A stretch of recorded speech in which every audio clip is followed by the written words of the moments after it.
just somewhere in the beginning of your remarks, somewhere, just find a place to do that. Yeah, up there.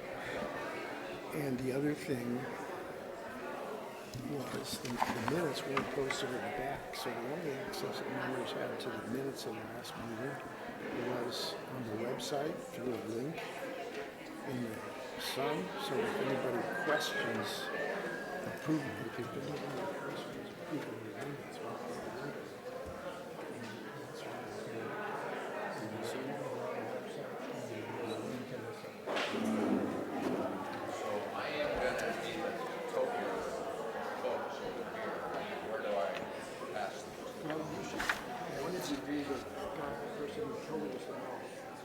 Okay.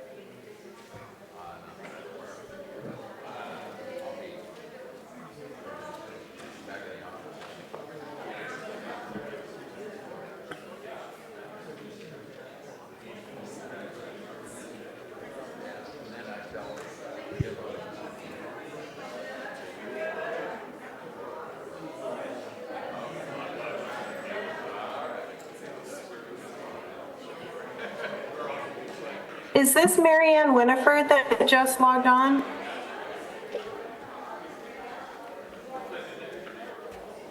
You're muted, so I can't hear you.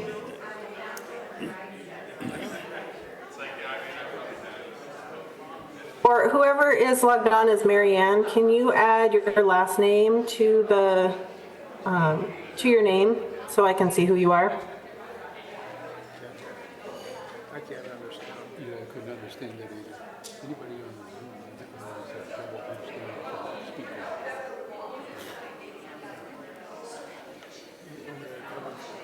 Through the overhead speaker, not. But I'll see if I can get numbers. Okay, do we start the song now? Or am I just announcing this? Just say we're about to start the meeting, and I'll try to get numbers for you. Okay.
You're not sitting up here during this, right?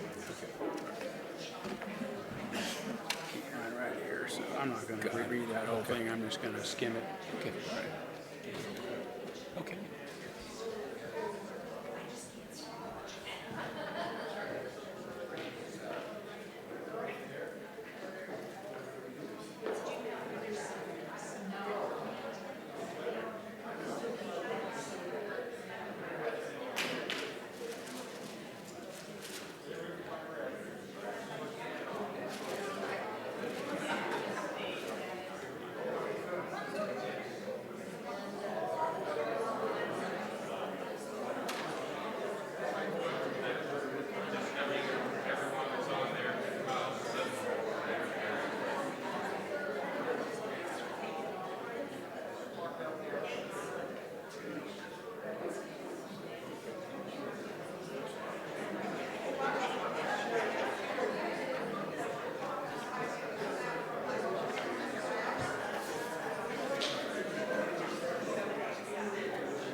so Rebecca said she was just going to go and get the numbers. Yeah, so just maybe give them we're about ready to start a few details. We are just about ready to start the annual meeting. We're closing in on the final numbers to get started, so it'll be just a couple more minutes. So.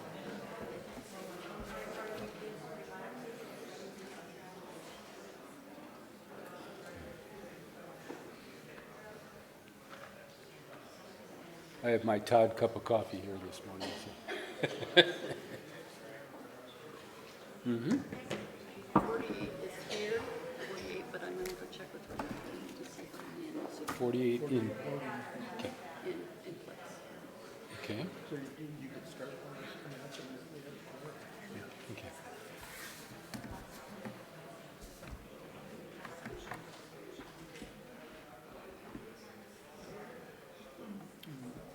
and make sure everyone's signed in, go to the desk.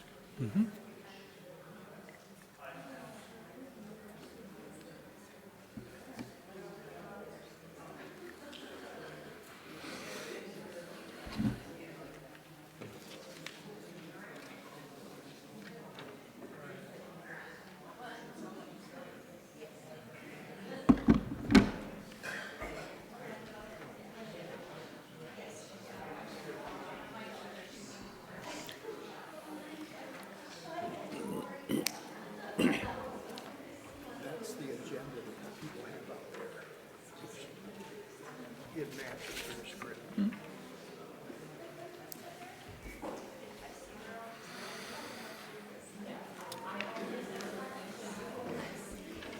That was our total number, that is 2/3. That's the vote. Thank you.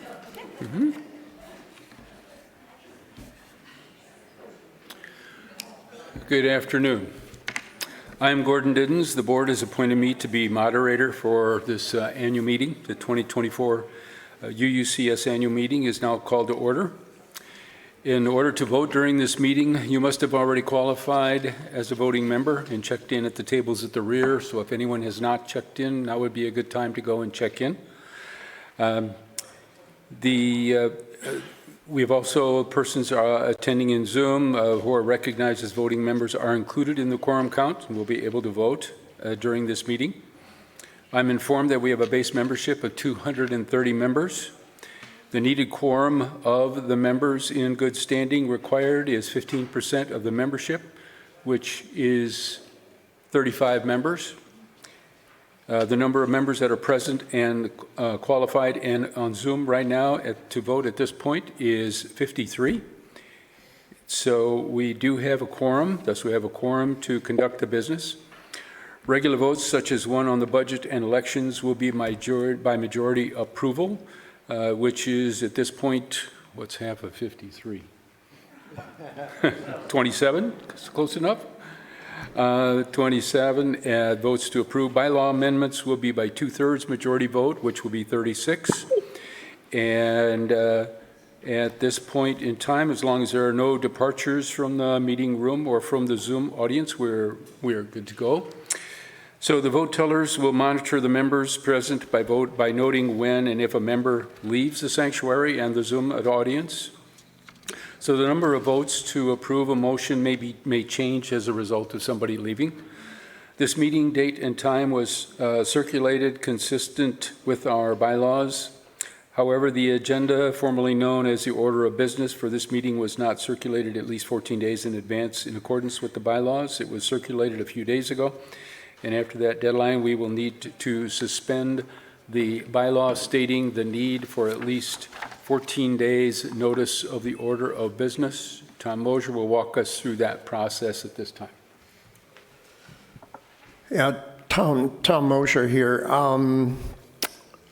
That bylaw suspension needs to only briefly be described as making an exception that we didn't have the agenda or the order of business circulated 14 days beforehand, and we need to suspend that bylaw, and we would do that by having a 2/3 favorable vote to suspend that.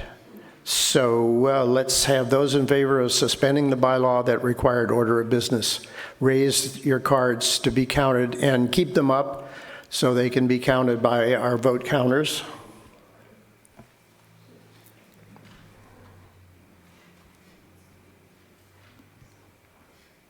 And we'll get a count from the Zoom team, which is being monitored by Rebecca in her office.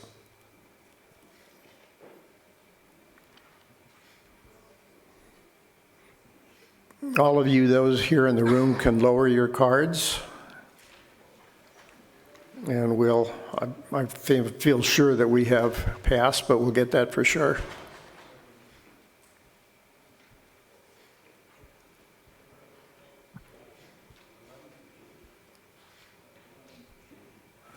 We need 37, I think.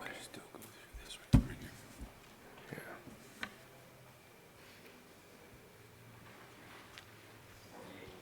We have 48 in favor, and we needed 36. 36. So that we suspended the bylaw, and now we're back in business. Okay. So the agenda or order of business for this meeting and copies were in the Friendship Hall on, I believe you had the opportunity to pick up one of these or have these agendas, right? They were in a link in the sun, Oh. so they qualify. Yeah, okay, all right. Are there any other adjustments or changes proposed to the agenda at this time? Seeing that there are none, then the agenda is adopted. Oh.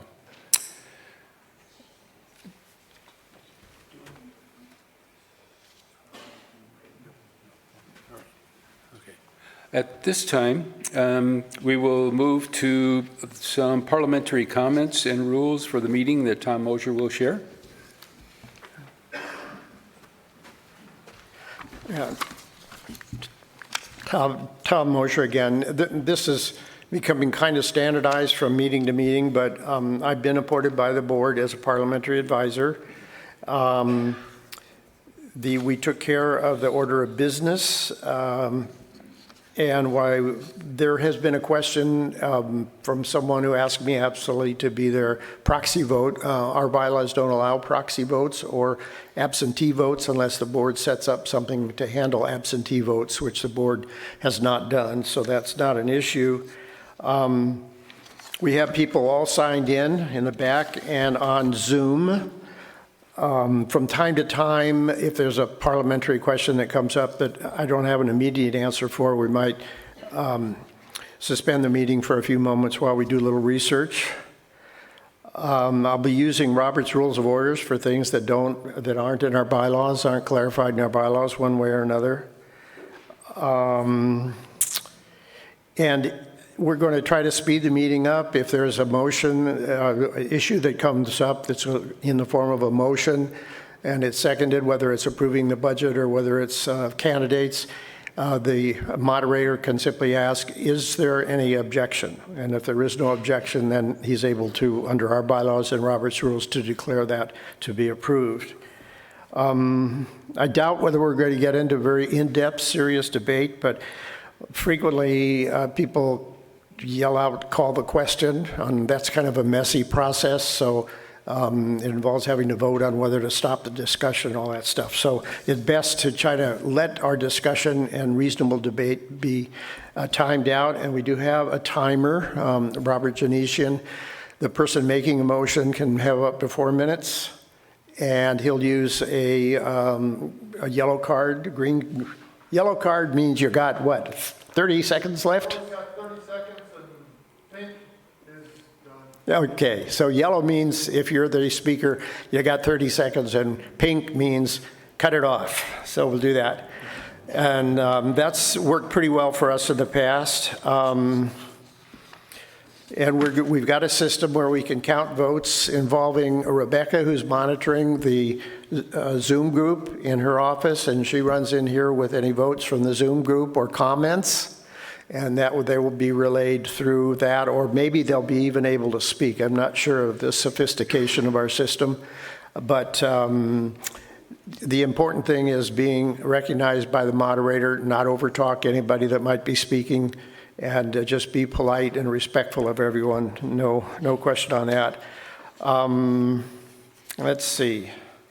And if we get into speaking the best possible way, we'll have a floating mic, and we'll try to have people alternate pro-con if that comes up, but we'll see how that goes. And a person can't speak for a second time until all the people have spoken, and that kind of thing. So that's all pretty cut and dried. We want to end before 2:30, and I think that using these various means to expedite that we can get through this in less than that time. Thank you. Thank you, Tom. The minutes of the 2023 annual meeting were circulated with the notice of this meeting. They've been available in the Friendship Hall. This was also available on the internet and through a link, also identified in the Sun. Are there any corrections or questions in the minutes? Yes.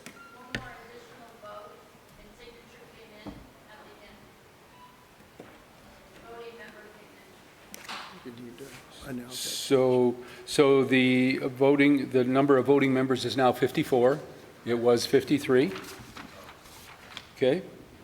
And that would mean that the 2/3 vote would still be, what would be 37, and I'm not sure, the 15% would be 9. Okay. So thank you for that update. Are there any other comments or notes on the minutes? Two added, so we're at 55. Okay. I'll be calculating.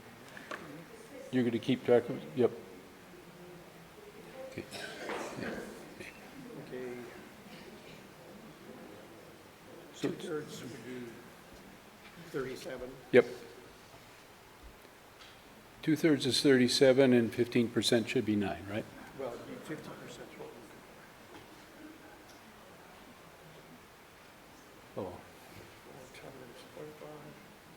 27 for The majority. The majority is 27. Yep. Okay. All right. Any other comments about the minutes from the last annual meeting?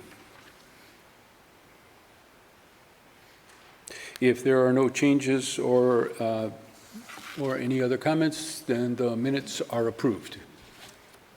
This time, I would like to introduce the Board of Trustees. I'll give the names and their positions on the board, and when I pronounce your name, would you please stand so that people can recognize you? President is Betsy Rush, position number 7. Betsy.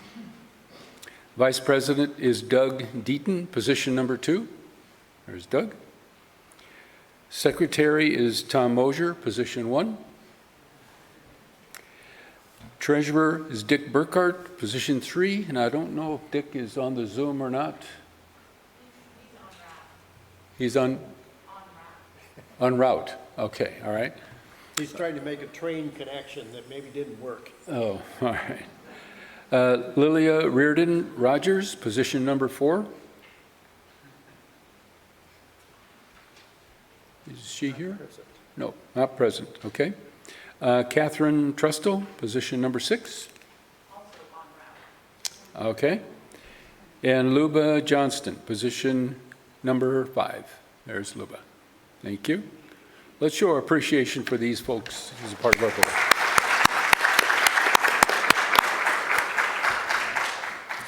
You may now sit down. Or you can stand the rest of the meeting if you want to. That's okay. So the date for right now, set a date for the annual 2025 annual meeting. We have now set it at June 8th, 2025, and the actual time of the meeting is to be set by the board. If there are no objections to the date of June 8th, that date is approved.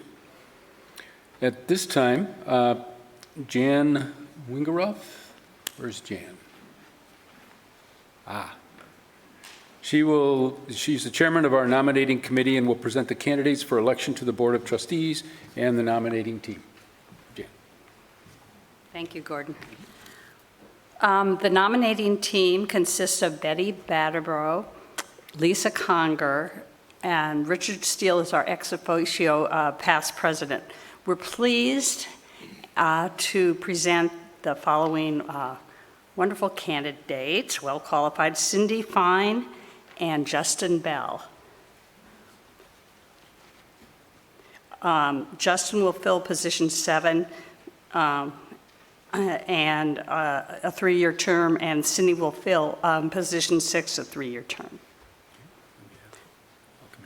Okay. So as per Article 5, Section 2B, don't go away, Jan. You're not done yet. As per Article 5, Section 2B of the bylaws, since there is only one candidate for each of these 2 positions, the candidates are elected by acclamation. Okay. This is silly. Yeah. As for Article 5, Section 2 of our bylaws, since there's there's only one candidate for each of these 2 positions, the candidates are, the nominating team has no vacant nominating positions, so that's it. nothing. Very good. Thank you. Thank you, Jan. At this time, Karen Dorn-Steele from the endowment team.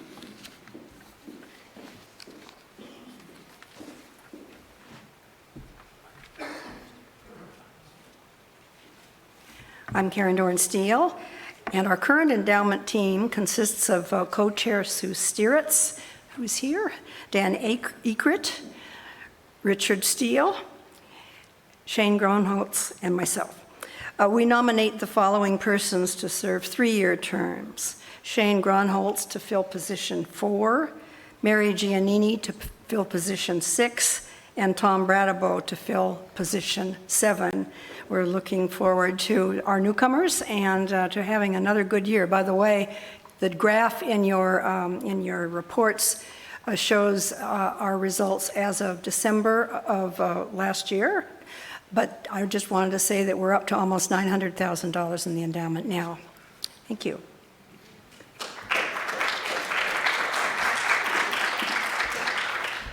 Thank you, Karen. Again, as per Article 5, Section 2B of the bylaws, since there is only one candidate for each of these 3 positions, the candidates are elected by acclamation. At this time, I'd like to introduce Dr. Todd Eckloff, who will provide the minister's report.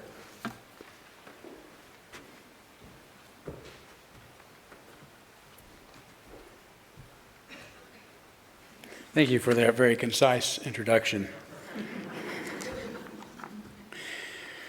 My report is in the annual report, so I don't want to stand here and read it to you.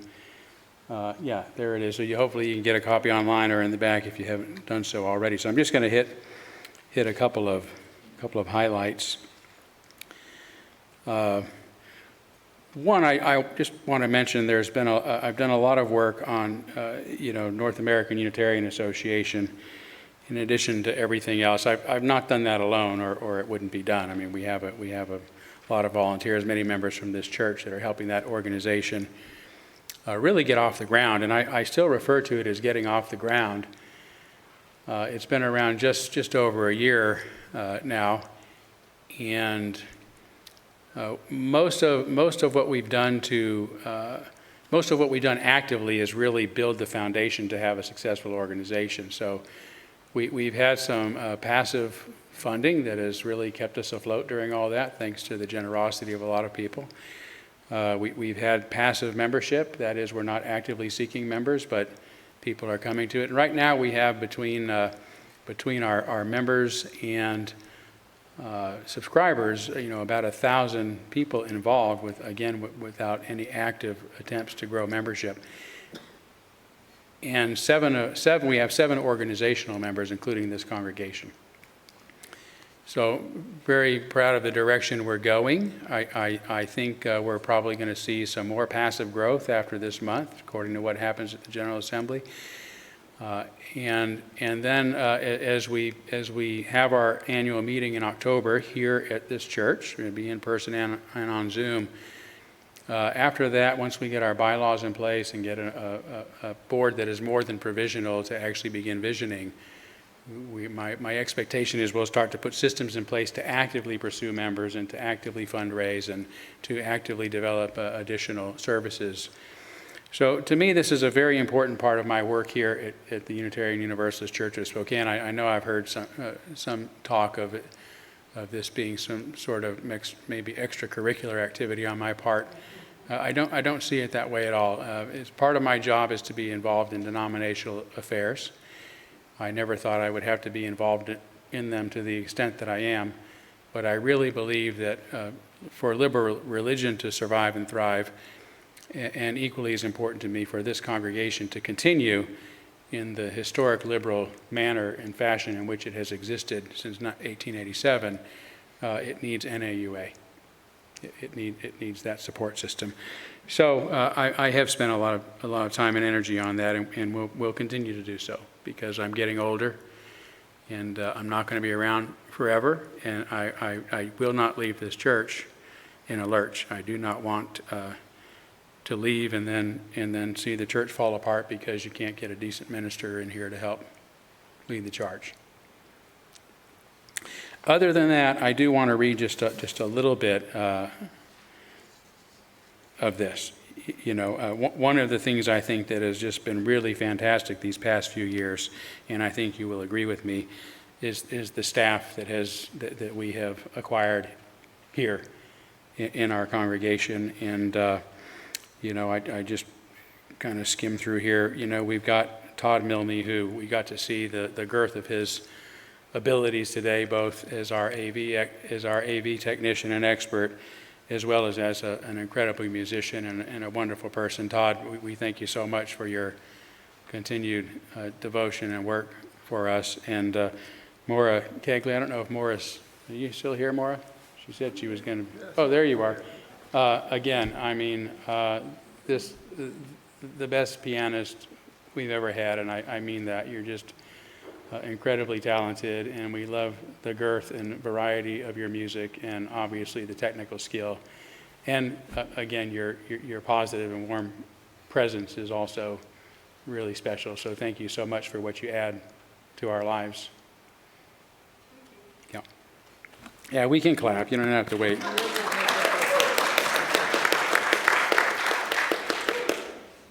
Madeline McNeil just dropped out of the clouds just when we needed her. You know, I had no idea when Deb announced her retirement that, you know, what we were going to do. And Madeline, as she explained this morning, just happened to come to church to sort of seek some guidance on, you know, her concerns about some of the stuff I talked about today. She, as a fellow musician, Todd knew her. I wasn't in that day, and he said, "You got to talk to Todd. We're looking for a music director." And I went online and listened to about 5 seconds of her singing, and I was like, I said, somebody up there I don't believe in really likes me.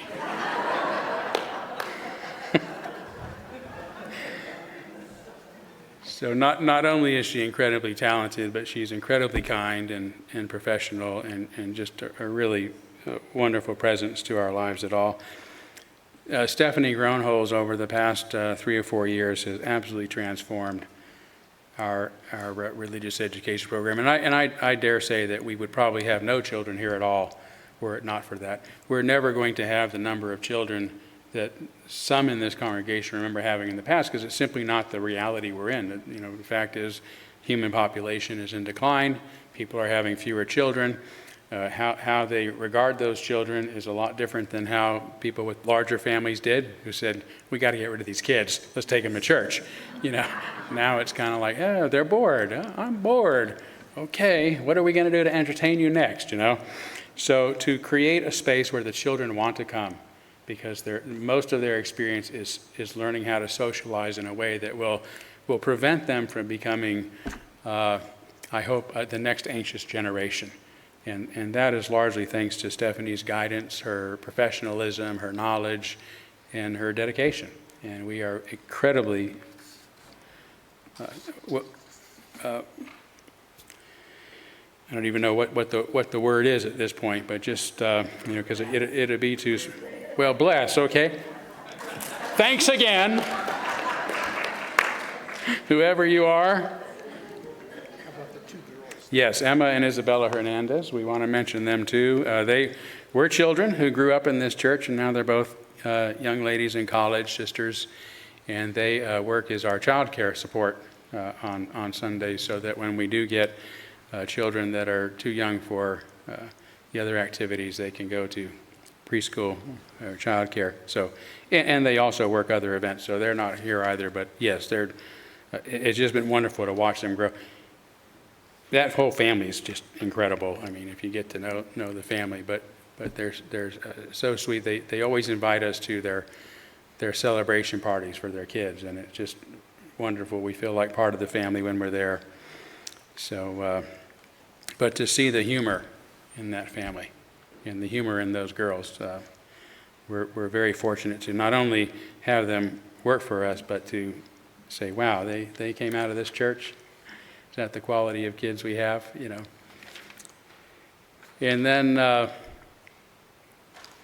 I also want to, of course, mention someone perhaps you don't see very often or even have a chance to know, but who is responsible for a lot of our web maintenance and our publications and information, and that's Michelle Caldwell, who's our communications operations assistant. And she manages the website, again, publishes the newsletter, prepares the slideshows on Sunday, and lots of other duties. And again, she works off-site, so you don't get to know her, but she's, again, an incredibly talented and kind person, and definitely feel very fortunate to have her with us. Along with Shelley McClellan, who I think a lot of you do know. Shelley is a member of the congregation and also currently works as our custodian, as well as one of our facilities hosts, and will fill in for Todd when he's off doing something else. So Shelley is also not here. In fact, she also comes and locks up after our services on Sundays if she's not here. But we've been, I think, very fortunate to have her as part of our community in a variety of ways. Yeah. And there's Stephanie back there. I was hoping you were here to hear my praises because they're well deserved. Another invisible but very important figure is Lynn Winters, who is our bookkeeper, who comes in a couple or more times a week to try to make sense out of all of our numbers. And she does a pretty good job, for sure. So Lynn has been at it, I can't even remember how many years now, but she's an integral part of our staff, and we thank her for being here. Let's see, I guess that's it. Oh, what's this? Oh, our operations manager. Should I say our Radar O'Reilly, for those, am I dating myself from those who remember MASH, the Radar O'Reilly who did everything? And there was nothing he did not know and could not do. Well, this is Rebecca Adams, who serves as our wonderful operations manager. I think some of the, I mean, again, incredibly talented, gifted, but one of the best things about Rebecca, to me, is that she has an incredible work ethic and an ability to take charge, to take the reins of her responsibilities. I mean, I really strive to have a staff that I don't have to manage, because I don't want to manage the staff. I've got my own stuff to manage. And Rebecca, I think, really epitomizes that ability to make decisions on our behalf. And she's making a lot of decisions on behalf of this congregation when it comes to the operations of this church. And I completely trust her ability to do that.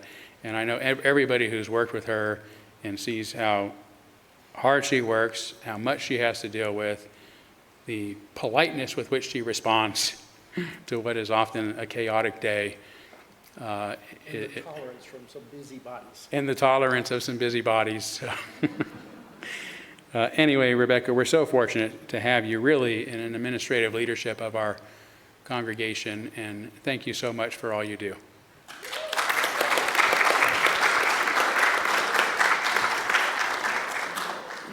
Okay, and I'll just close. I know it's longer than I was planning, but I just want to close, as I always do, without reading all this, by saying, as I close these meetings anyway, by saying how much I love all of you, and that it remains my greatest privilege to be part of your lives and part of this historic congregation. Wow, Todd was here. Still am, but someday I'll say Todd was here. Thank you.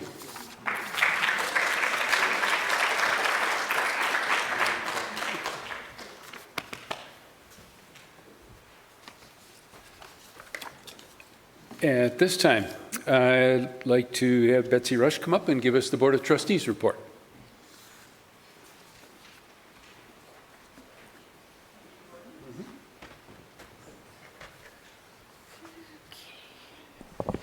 Good morning, afternoon.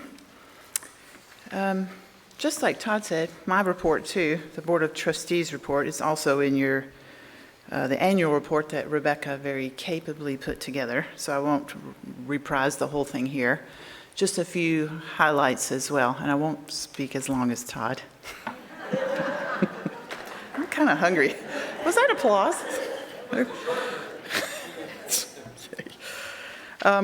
Just real briefly, essentially a status report for our Board of Trustees, summarized as documents and memberships. Todd spoke very eloquently about our membership in the NAUA, and we are still members of the UUA. These were topics of conversation at the board, but for now, we are still members of both. So stay tuned. We also approved lifetime memberships for some very beloved people, Steve Johnston and Shirley Cannon. And I wanted to point that out as well. It was one of the most wonderful things that we did this year as a board. And we also spent lots of time on documentation, some of which will be coming up a little bit later in the agenda.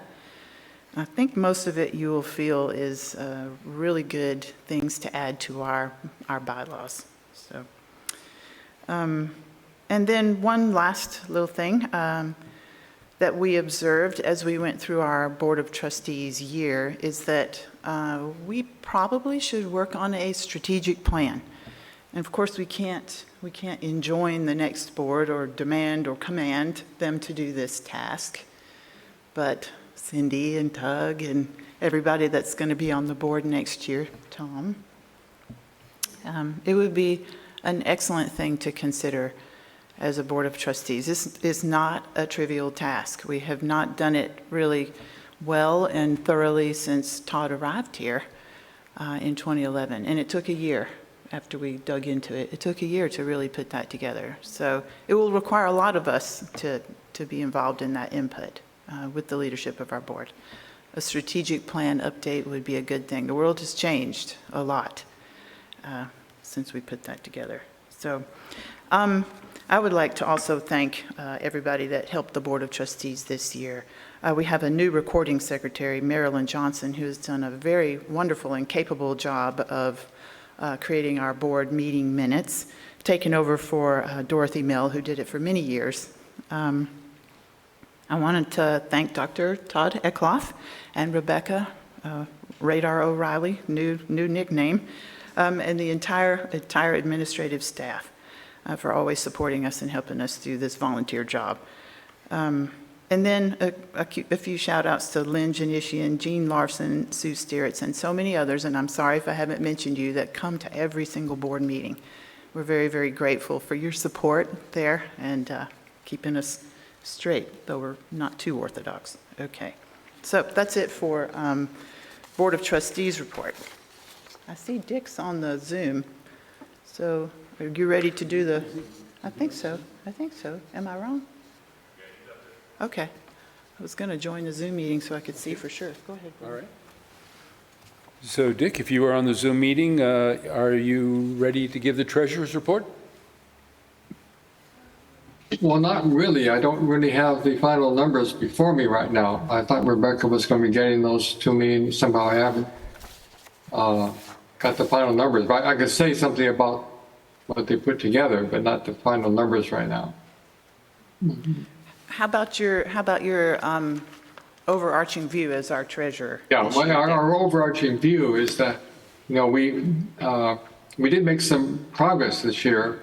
For example, I think the pledges came in about $10,000 over last year, but we're still well behind. I mean, we can't fund Todd back to a full 100% like we had before. So we're still well behind. And one area we identified where there's definitely room for improvement is fundraising. I prefer to call it fundraising actually, because a lot of these things can be fun. There was a good auction this year, but Rebecca and I and others think that we maybe need two major fundraising efforts. Because in the past, I think before pandemic, this church did a lot better in fundraising. It's about double what we did this year, I think, or more. And the other church I'm involved in at Saltwater near Seattle also does more than double what we do here. So it's very clear we have a strong potential for more fundraising.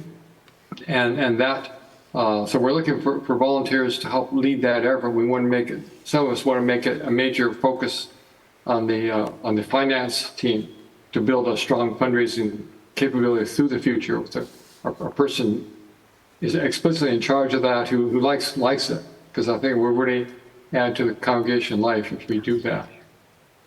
So that I hope that will become a part of what we do next year, and that could add another 10,000 to the budget, to our fundraising, ordinary fundraising. And then we can probably expect a gradual increase in pledges, but it's still hard recovering from the pandemic. We are here, but it's going to be, looks like still a few more years before we're back to pre-pandemic level. I know Todd wants to work on increasing the endowment, and this, because some funding does come from the endowment. But like this year, we've had to dig into the contingency, which is like a reserve fund to get through this year. Not too badly, but there's still a contingency that is needed to get us through, and that's not sustainable in the long run. So I would say that we're not we're not really bad shape. We're starting to recover, but we've still got quite a ways to go. But we have really good promise, I think. Okay, thank you, Dick. And at this time, I think, Dick, you and Betsy are going to lead us in a discussion and a Q&A regarding the proposed budget. Mm-hmm. So just a quick overview of how that budget gets put together for everybody. You've probably heard this many times before. I'm just here to help answer questions. Absolutely. This woman knows. Okay. But how we go about it is the budget is drafted. Usually in the winter months, it's put together through great diligence and care to detail. That would be our operations lead, Rebecca. Then we have a budget summit number 1. This year it was on March 6th. It's an all-comers kind of event. And of course, Dick was there, Tom was there, I was there, the Board of Trustees, anybody can come. And we talk about how we want to organize our money for next year. Of course, it's all a matter of, a budget is a matter of a proposal, or, you know, how you intend to spend your money. Then we have a pledge campaign, as you all are well aware of, March through April, I think it was April 30th, right, Lynn? Right. And then we get real with what actually happened there, and we may or may not have budget summit number 2 to adjust our wishes and desires, which is what budget summit number 1 kind of gives voice to. So we did have that on May 15th and put together the budget you see before you, or if you can see it before you. It's in the annual report, right? Or is it, or actually a separate handout? Yeah. Yep. If you don't have one, it's also available online. It's very small if you look on your phone, but you can zoom in and see, very tiny. But you can look in and see the numbers. Dick already kind of talked about in the treasurer's report some aspects of that budget that you'll see, or some aspects of our financial situation that you see in that budget, which is we are not in a position to restore the salary to our minister that we had to cut in last year's budget by a substantial amount. So I was plugging the strategic plan a few minutes ago as a board president, outgoing board president. Fundraising is what has also been a big topic of conversation on the board and elsewhere, and that's something that would probably be an excellent thing for us to put our attention on in the future to get everybody's good ideas. So what else should I say about the budget? Dick, you want to add to that? Oh, that's a good overview. Okay. I think I think we're on the same wavelength there. I think we're headed in the right direction, but we're definitely not there yet. So, got some work to do, but that's life. Right. And we don't want, what did you say this morning, Todd? Every problem as a sin. I don't remember where that came from. But, and we're not trying to say our financial situation is a sin, but it is a problem potentially that we need to put our attention on. But solving problems is really fun. It is joyous to do. Mathematician Dick will tell you that. Computer Right. scientist here, it is super fun. But you got to acknowledge the problem. You got to look at it, which is what we're doing with you. That's for next year. This year, we need to look at the budget. We're back on the budget for this year, our proposed budget. So I guess let's open it up to wait. What are the words we need to do now? I'm done. We're done presenting. You're done presenting? Yeah. Okay. Is it yours too? Yeah, it Yeah, is. okay, all right. Well, and so one of the things that I want to stress as we talk about the proposed budget, if there are proposed amendments or adjustments to the budget, that we must maintain the bottom line total budget figure, or propose an additional source of income. So is there, this is,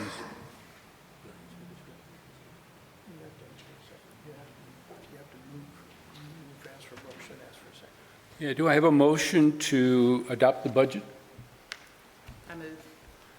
Betsy Rush has, so motion to approve the budget. Is there a second to the motion?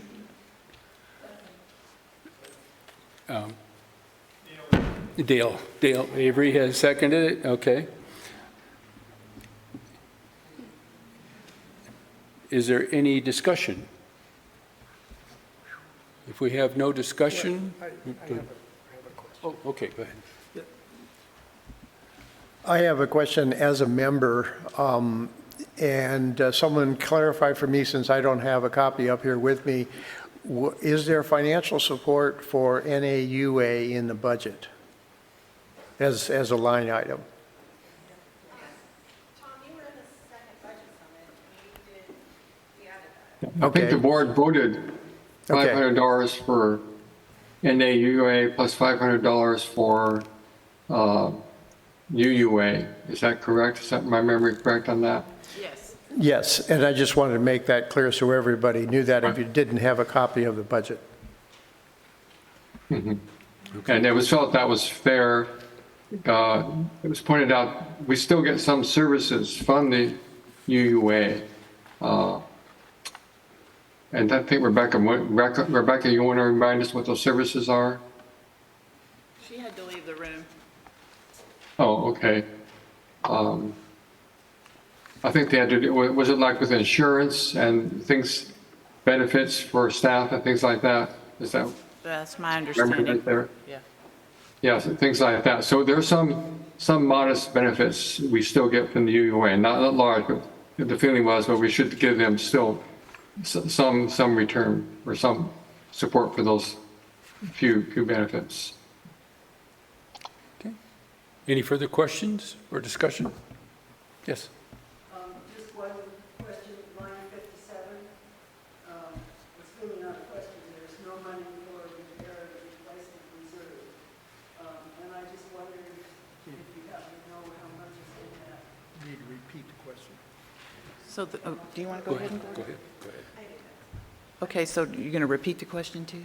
Oh, you go ahead. Yeah, so the question was about the repair and reserve fund, which is currently not funded at all for this proposed budget. And the question was, what's in that asset fund? Okay. That's a good question. Yes, so The budget that we had the last couple of years, including this one, we're really calling this a bare bones budget. We have very little wiggle room as far as what we can fund and what we can't. So when it comes to the repair and replacement reserve, what we do is if we happen at the end of the year have a surplus, so a profit, if our expenses end up coming in higher or less than our revenues, that's how we're funding the capital replacement reserve right at this point. Right now, that fund has 28,000. There's more, but it's about around 28,000, so, yeah. Yep. Any other? Any additional questions or discussion? Yes, Linda.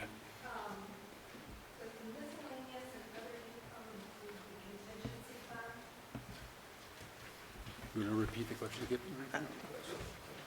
So, in the miscellaneous, where was it? Other. Number of miscellaneous and other income, and you said, is that part of the contingency reserve? Yes, so to answer that and give an explanation for that, the board has to present a balanced budget to the congregation, and when we have a shortfall in our revenues and our projected revenues, that's our income for the year, we have our contingency fund, which we also call our budgetary shortfall reserve. So we do have funds in that account, and that's basically what we use as a balancing number to help us with that so we can present a balanced budget. Whether or not we actually use that will be determined at our end of year numbers, which we don't get until, we don't have our final numbers like Dick had asked about because it's not the end of the year yet. So we don't have those until usually the end of July or the first part of August. And then we'll know if we have to pull from that fund to balance at the end of the year or not. So basically that little fund helps pull us out of the red at the end of the year. So we may or may not use it. Can you tell me how much is in it? There's about 35,000 in that right now. Yeah, so we have a pretty substantial chunk. And the reason why we have so much in that fund right now is really because when we were going through COVID, we had applied for the PPP loans, which eventually turned into grants. And because our expenses were so much lower during those 2 years, that gave us a little pad, basically, to help us. So that is still helping us, and it's great that we have that, but it's not sustainable for us to rely on that because we could really deplete it quickly and then not have that. And it is in our bylaws that we have a contingency fund, so we want to make sure that we do maintain that as best as possible. Like this year, for example, we knew we were going to go into this year financially in the red a little bit because we were able to give Deb a substantial severance package when she retired. So we've just been, in an effort to mitigate that, we've been really watching our expenses and trying to lower what we pay, cut corners where we can. So we're actually about $15,000 lower on expenses this year than we expected. Again, we don't have the final numbers yet, but it's about there. So that will help us at the end of this year not have to draw so much that we used, because if you're looking at this, you can see we had like 23,000 for last year, but we shouldn't come anywhere close to that really. So, does that answer? Any other questions on the budget? If not, can we have a vote to approve the proposed budget? All in favor, raise your cards and hold them while the count is taken.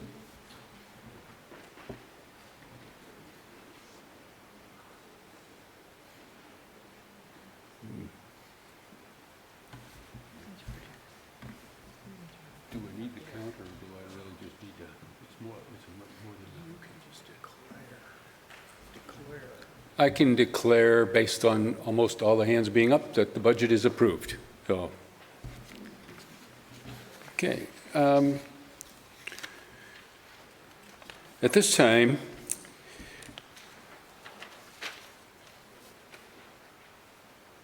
we are now going to move to some board bylaw amendment proposals and have a vote on them. Catherine Trustle? Is Catherine here? Catherine.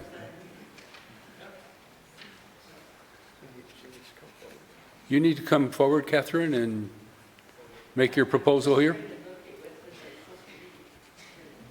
I probably have something here for you to look at.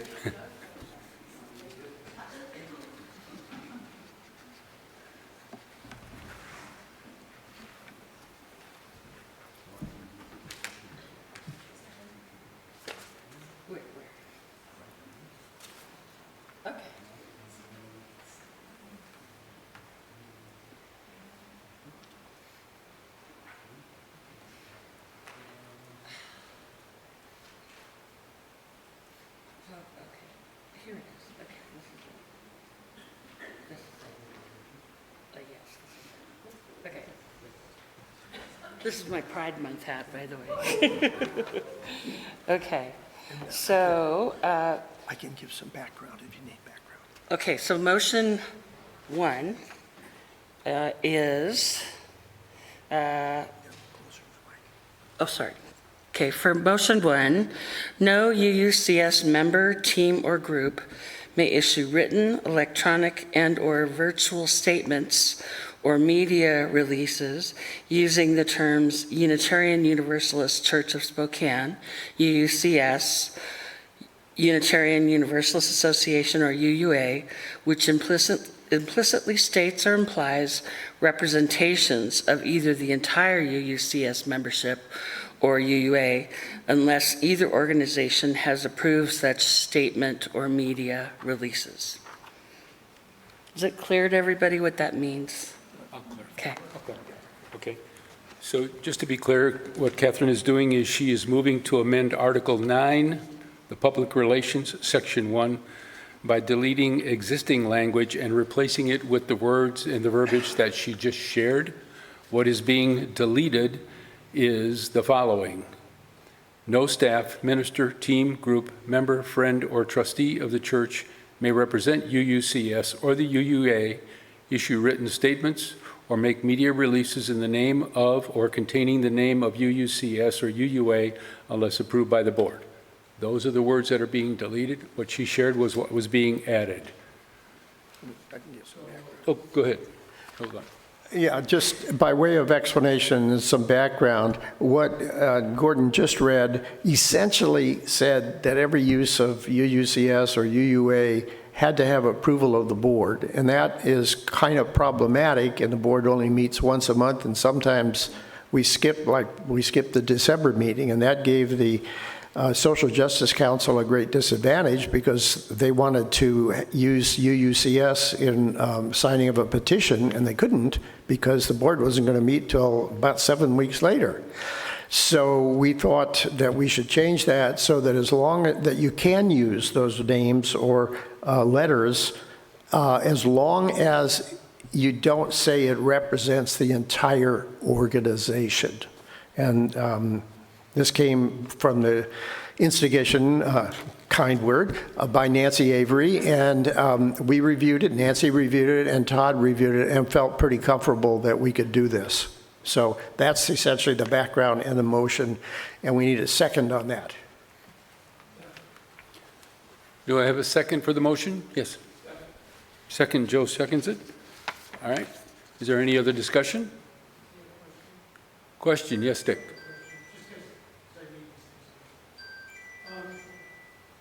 Hold on. Is this it? Todd, is this on? Wait a minute, Dick. Dick, hold on.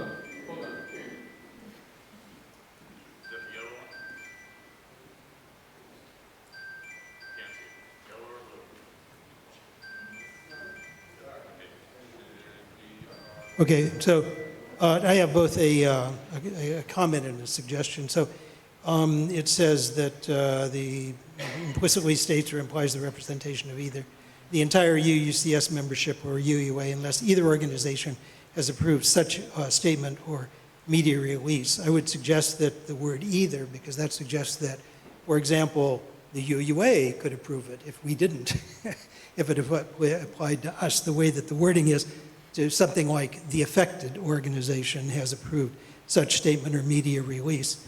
And then the question that I have is, before, in the wording that's being deleted, it says it's approved by the board. Here, there's no mechanism for the way in which the approval will be effected. It's just says it's been approved. So who would be doing the approving in that case? I suppose it would be delegated.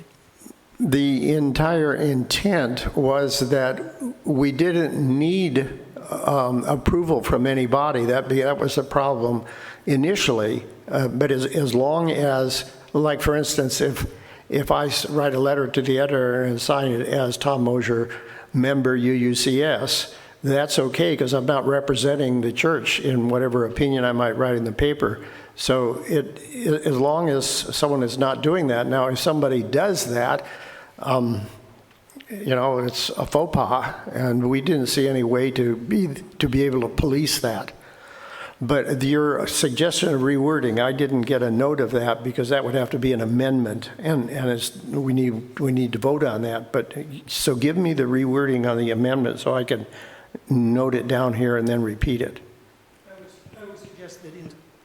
I would suggest replacing the word either with the phrase the affected. Where? Okay, so the entire thing where it reads, right, Unitarian Universalist Church of Spokane, UUCS, Unitarian Universalist Association, or UUA, which implicitly states or implies representations of either the entire UUCS membership or UUA, unless either organization, and I would have, unless the affected organization has approved such statement. Are we removing the first either or the second either? Second either, Tom.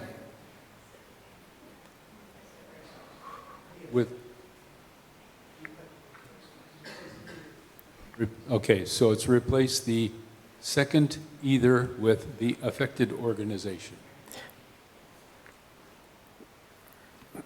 Yeah, I'll show you. Yeah, I'm still not seeing that. Come up here and show me where that is. So because we need to read it back for the amendment. Sorry, let me just shut this off.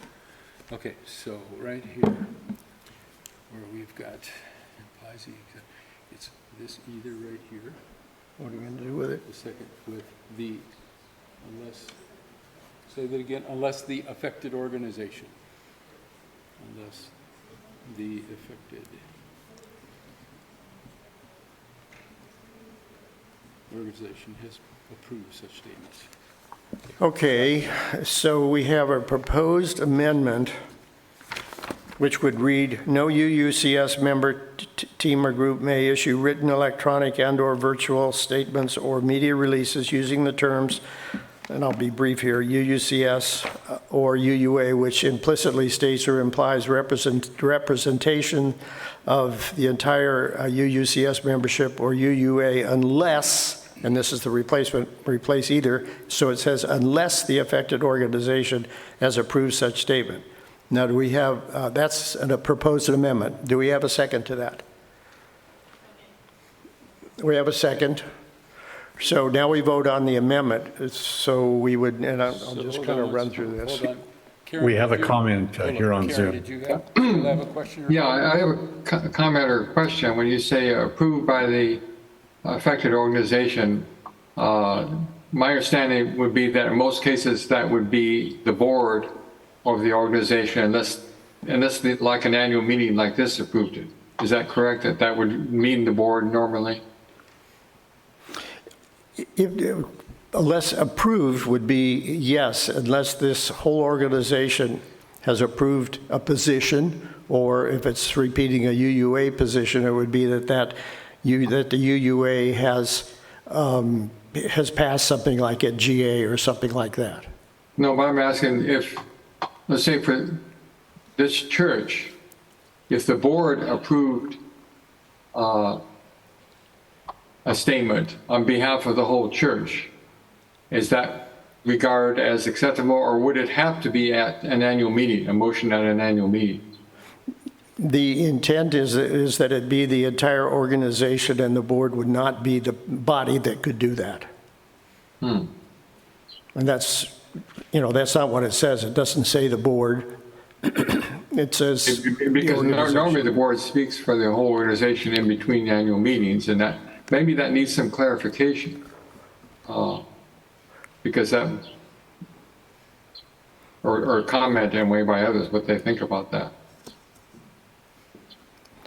Well, right now, the motion on the floor is the affected organizations, and it doesn't say anything about the board.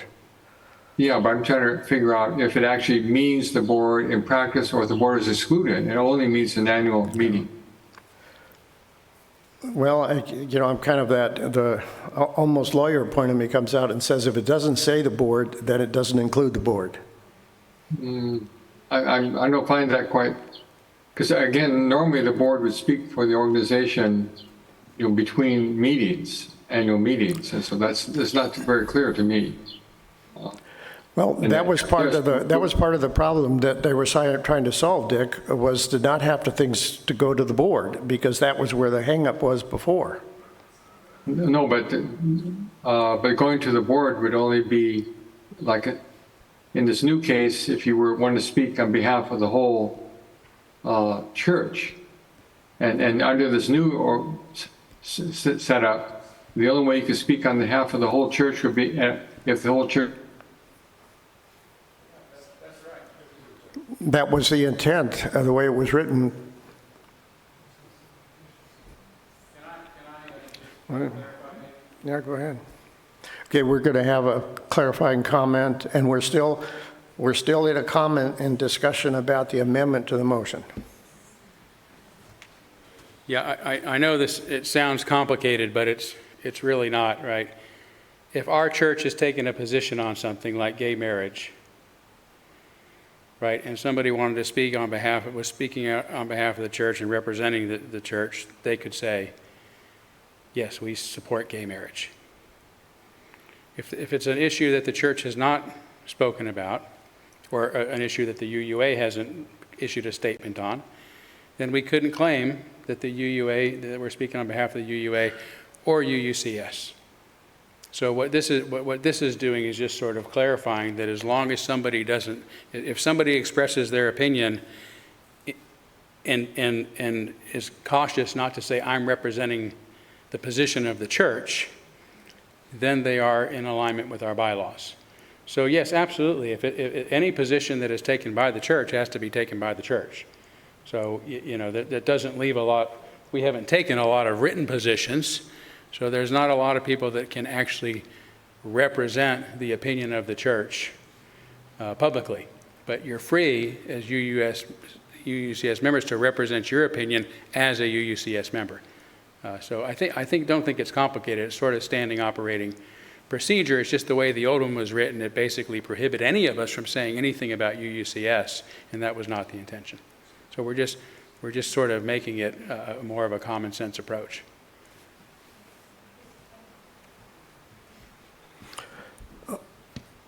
Are there other comments? I might have a question here. Okay, we have a question.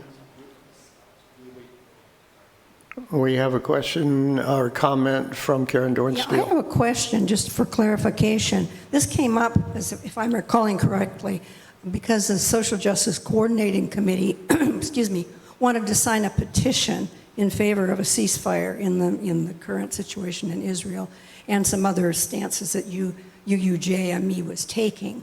Would this preclude an entity of the church other than the board from taking a position just representing that group? So, for instance, the Social Justice Coordinating Committee position on a petition on the Middle East, for instance? That was, no, it would not. And that was part of what was brought to our attention, that we needed a problem that we needed to solve. And the wording, other than the possible proposed amendment, that satisfied the Social Justice Council's needs.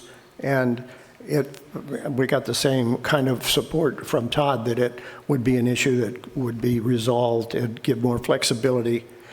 And, the other question that came up was, so I write a letter to the editor, and then somebody in the newspaper writing an article about the church says that the church supports that. Well, that would be a mistake on a reporter's part, because that's not what Tom Mosier said if I wrote a letter and just said I was a member of UUCS. So we can't control how other people misconstrue what individuals would say.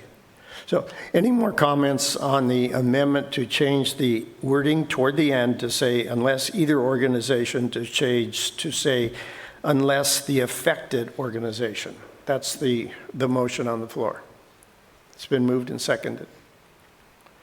So how about a vote? It does take 2/3 amendment. Those in favor? I ask overwhelming support. This is 2/3. This is 2/3, 38. No. Yeah, yeah. Okay, it's clear we have more than the required 2/3 vote, so the amendment has been accepted to change the word either to the affected organization. Now, do I have a motion to accept that, or you have a question? Yes, okay.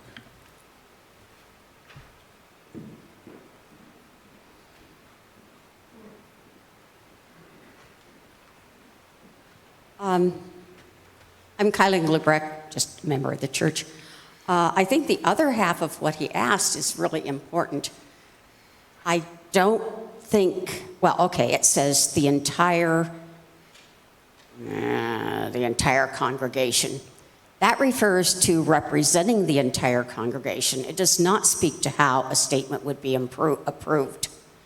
And it seems to me that a statement could be approved by the board. Here we go, they're or coming the back. entire, Yeah, here it is. or the entire board. And perhaps that should be an additional statement, additional sentence on this. How would, okay, so this speaks to being able to talk to the press or someone without permission of the board, as long as you don't say you're representing the church.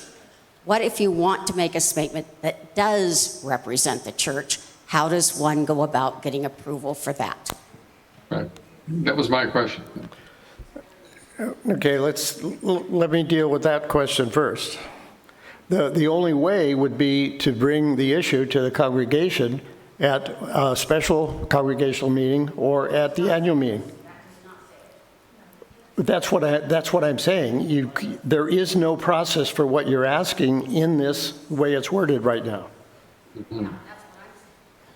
So is any kind of survey possible?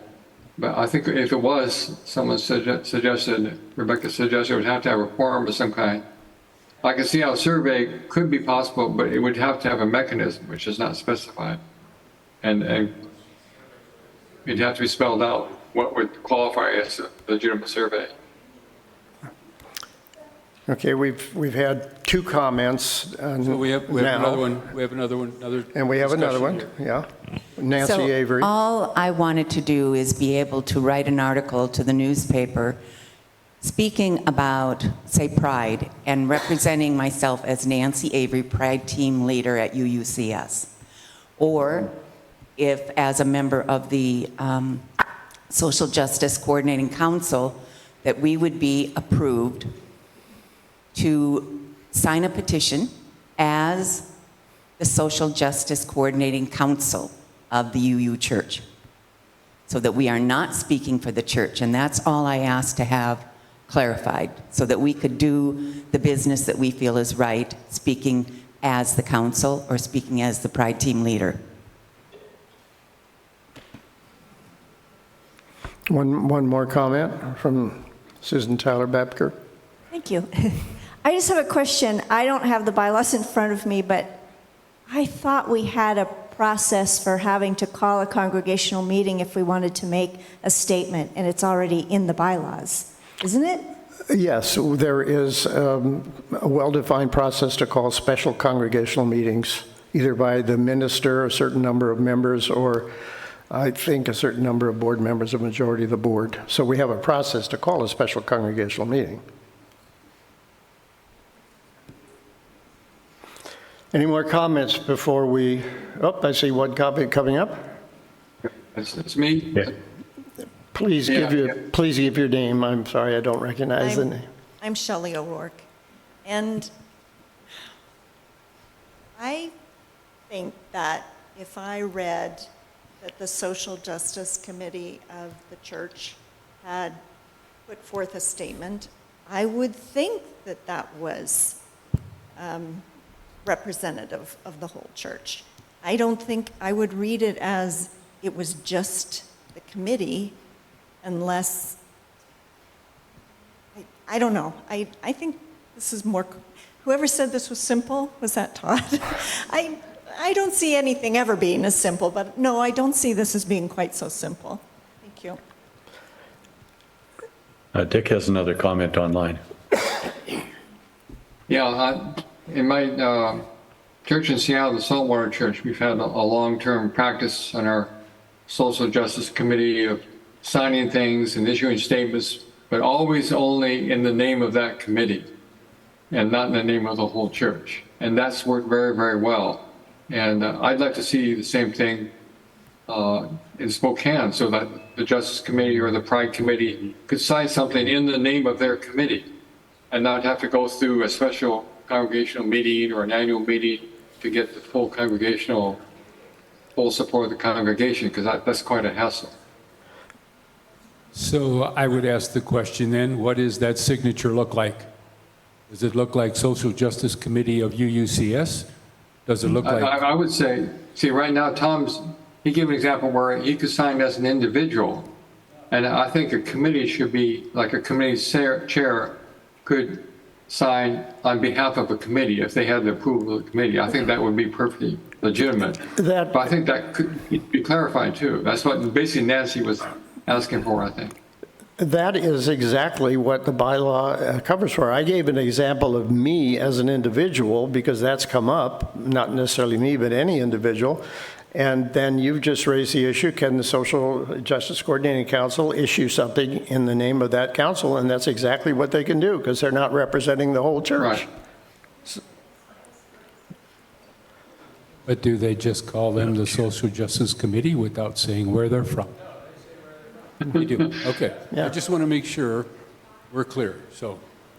Yeah, so we now have the main motion with the adjusted language of unless the affected organization has approved.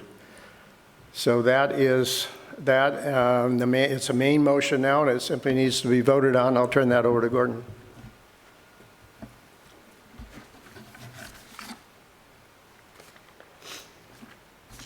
So again, we have a motion and a second to amend the section 1 of the Article 9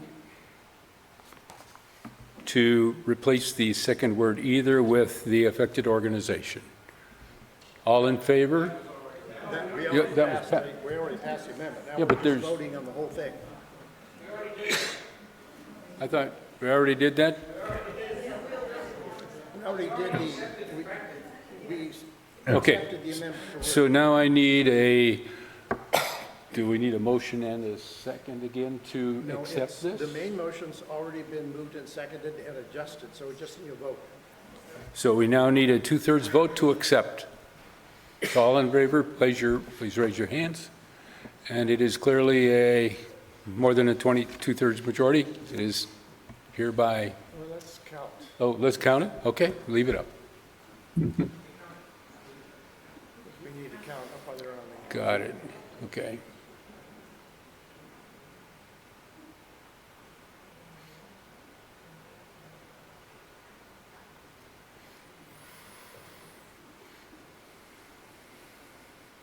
And 3 voting in favor on Zoom.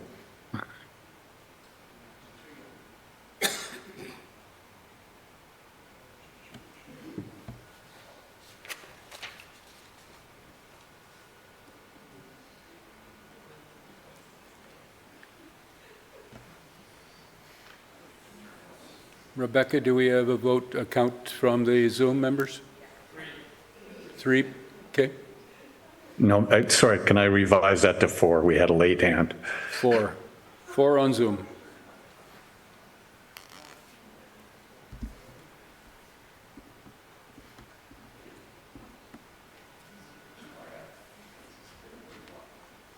$51?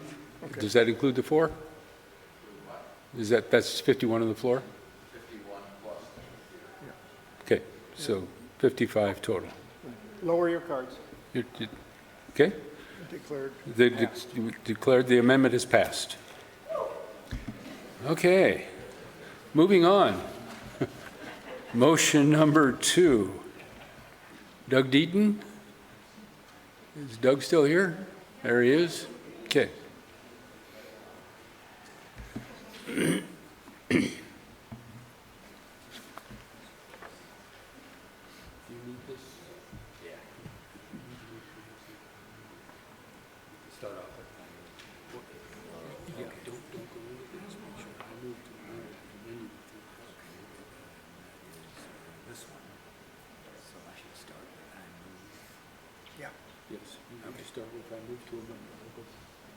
You could say it as a board recommended. Yes, Board of Trustees present the following. I shouldn't say presented, huh? Okay. Here, I would just do this. Do that right there. All right. Hello. I move to amend Article 1.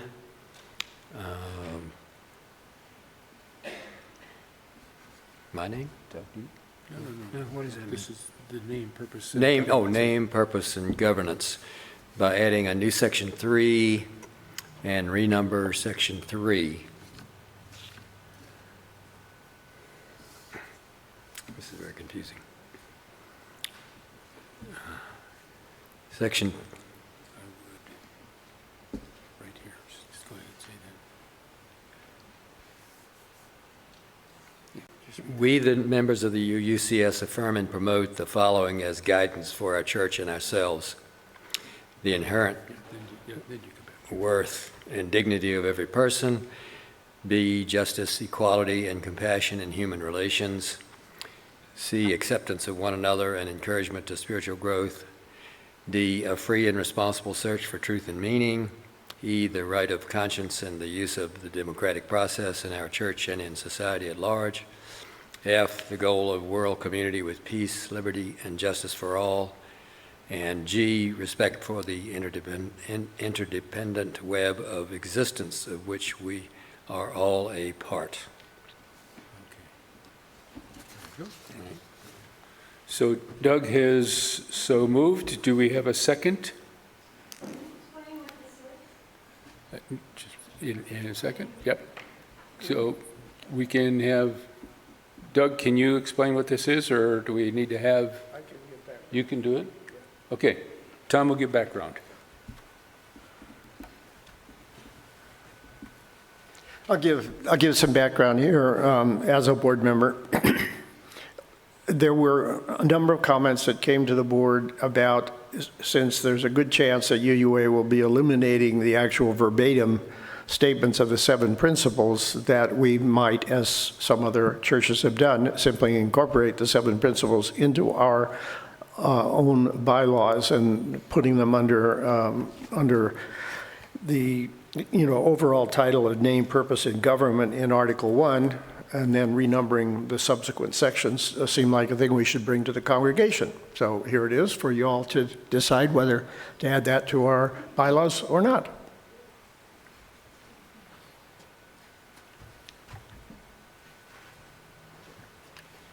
So we had a second for this, I assume? Yeah. Okay, now we're into discussion.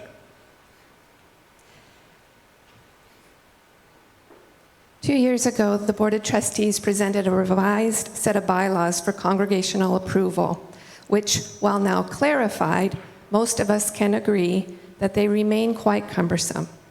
Last year, as I completed my term, I advised the new board members to thoughtfully consider 2 questions regarding any future proposed bylaw changes. Number 1, does this change clarify a bylaw to better serve our mission?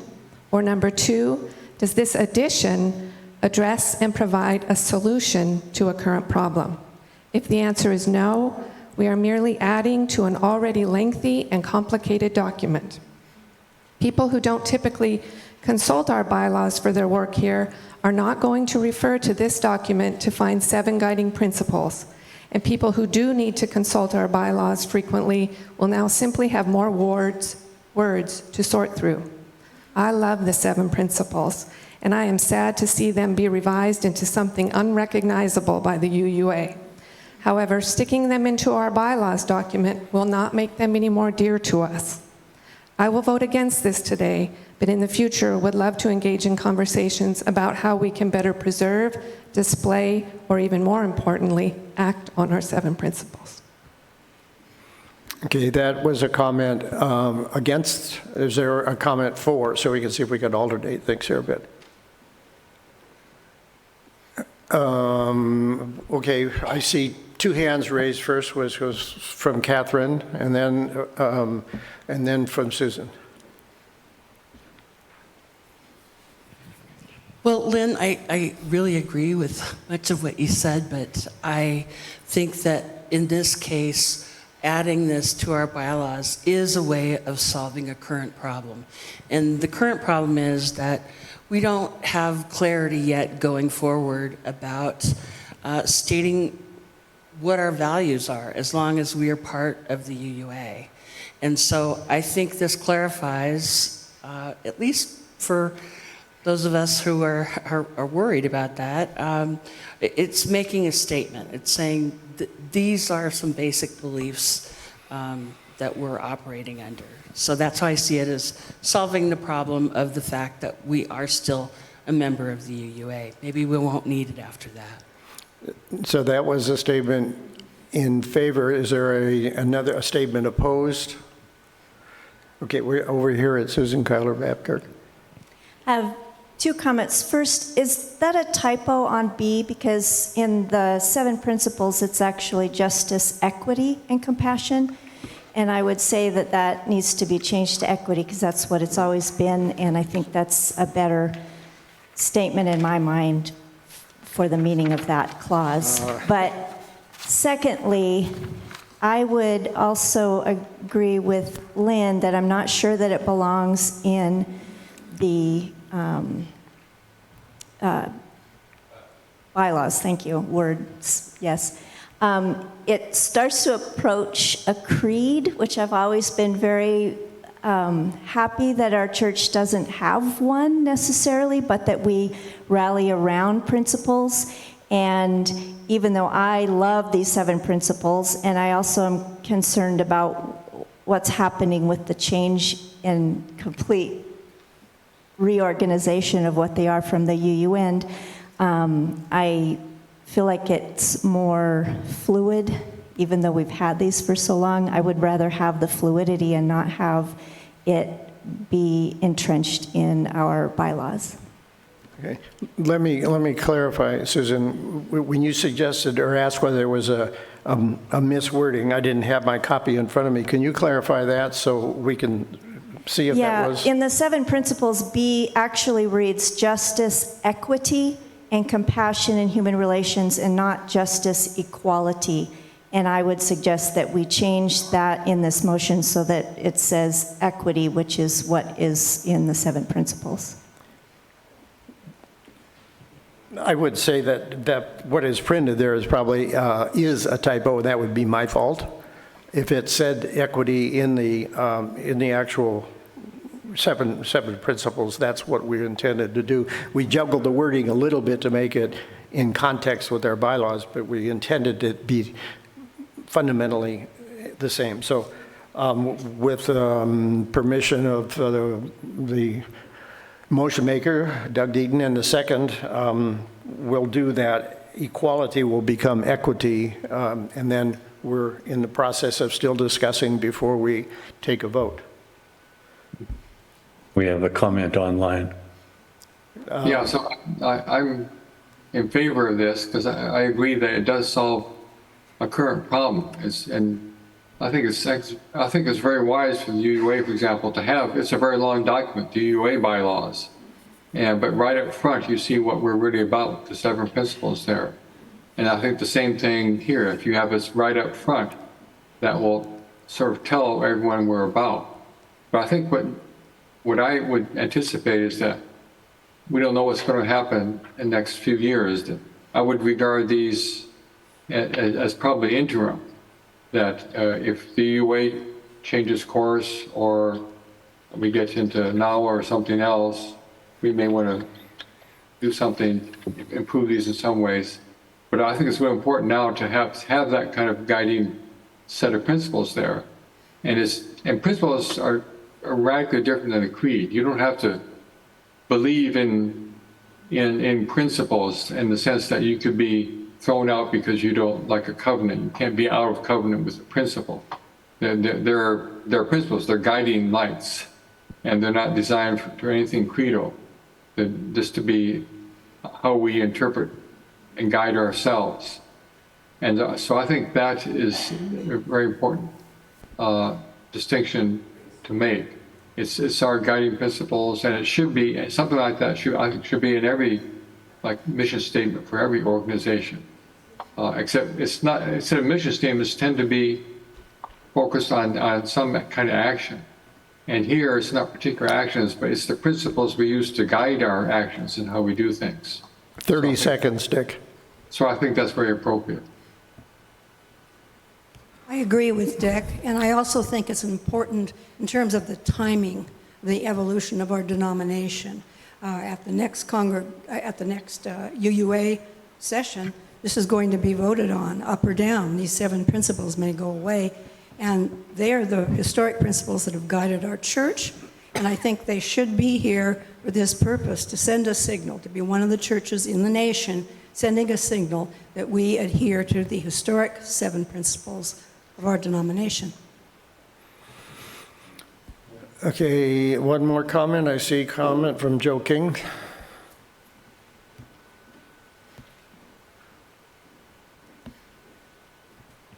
Just a question. I think I agree with Karen, but does this commit us to an action if we've got this set of principles in our bylaws and the UUA changes that bylaws?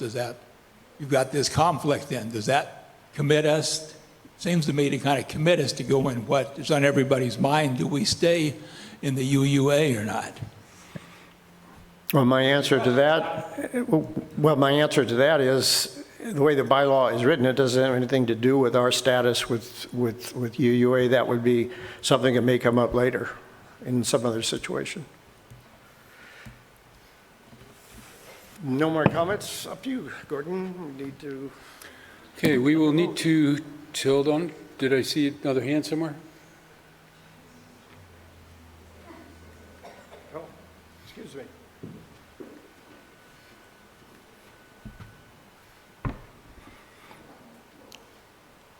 Not a business person. I'm very disorganized. Oh.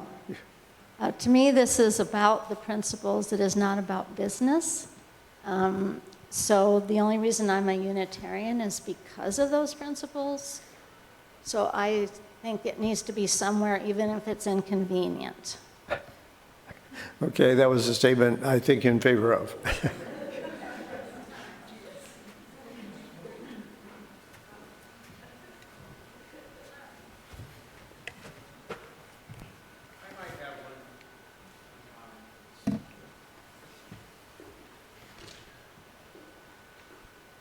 I'm actually not really sure where I'm at on this. And I appreciate the arguments on both sides, particularly Karen's point about the timing, the symbolic timing of this. But I also appreciate the sort of aversion to creedal statements being in documents. I mean, I articulate our values as the inherent worth and dignity of every person, upheld through systems of freedom, reason, and tolerance. I like that a lot better than the 7 principles myself. But what I'm mostly concerned about right now is taking a rushed vote. It feels like this needs to be a conversation that we've been having for a while, maybe through some meetings and through some surveys and feedback and whatnot. It feels to me like it's a big thing to do. Although, again, I appreciate Karen's point about the timing, being significant if we do it today. But I am a little bit concerned that we're going to vote it down and think the congregation doesn't want to do this, when in fact they just want to talk about it. I may be wrong about that, but it feels to me like it's a longer conversation than we can really have today, but it's one that needs to happen. Another comment out there? I'm Lisa Conger, and I'm thinking that maybe what we might need is an alternative place to put these principles, like as an art piece in our church, so we're reminded every time we look at a wall that has the principles on it, or something like that, so it's in front of us and becomes more a part of our daily thinking when we're here. I know that doesn't really have anything to do with this particular thing, but that's my thought.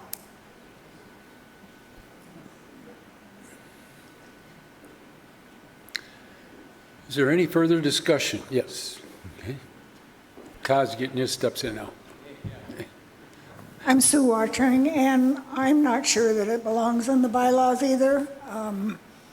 I think that is something we need to have a longer conversation about.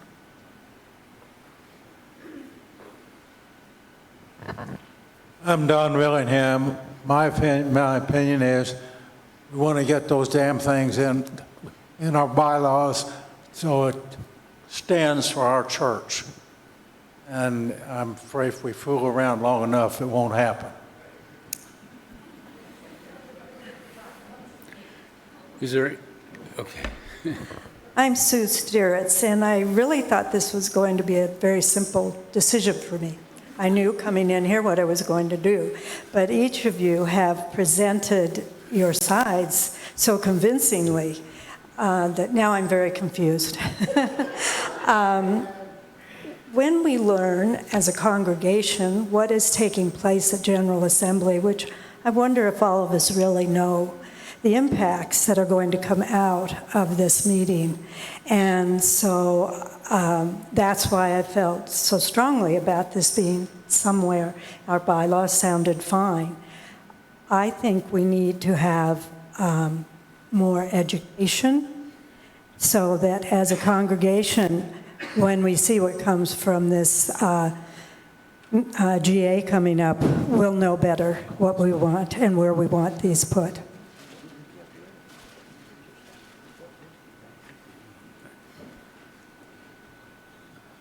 I'd like to make a motion to table this. I'd speak to that when. Okay. That's, a motion to table is undebatable?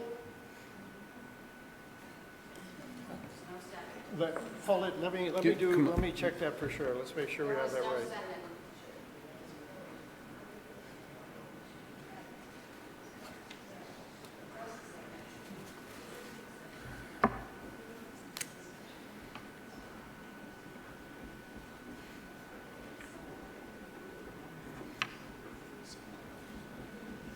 Well, while we have a moment, can I just address all those who are on Zoom? We don't have polls put up for these questions. And so please indicate if you want to vote. Some of you don't have your cameras on, so you're not able to wave your hand. But Bill at least clapped, or there is a hand raise function under the 3 dots on the right of your screen. Thanks.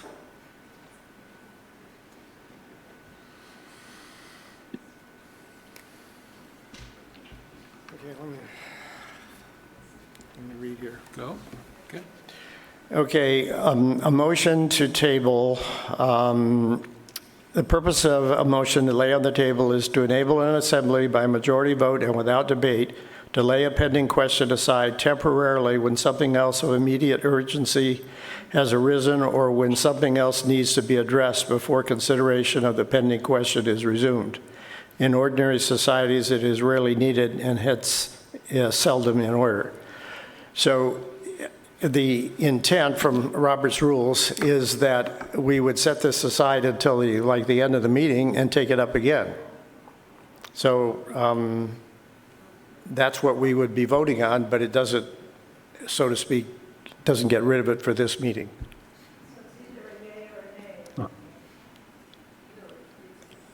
Yeah, the motion now, and it's undebatable, is to table the motion, but it still resides in this meeting.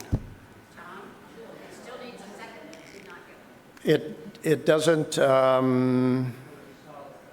without debate. I'm not reading that it needs a second, but. I question your interpretation. Go ahead, Dick. Yeah, I question the interpretation of a motion to table. I've seen these used often in practice. That usually is, I've never seen it used to delay a problem until the end of the meeting. It's always been to delay it to the next meeting so that something can be considered, like in this case, if you wanted to vote to table it, that might be a vote to reconsider this after the General Assembly votes. That's my interpretation. I just read from Robert's Rules of Order. Yeah, but the way you interpreted those, I think is not correct. Well, I'm sorry, I read it just from Robert's Rules of Order that it sets it aside temporarily when something else of immediate urgency has arisen or when something else needs to be addressed before consideration of the pending question is resumed.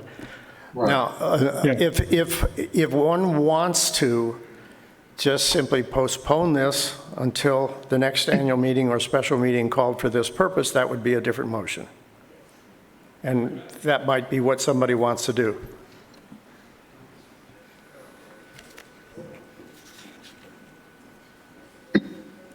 Yeah, Mr. Chair, could I change my motion to say that we suspend this discussion till sometime after the next GA assembly?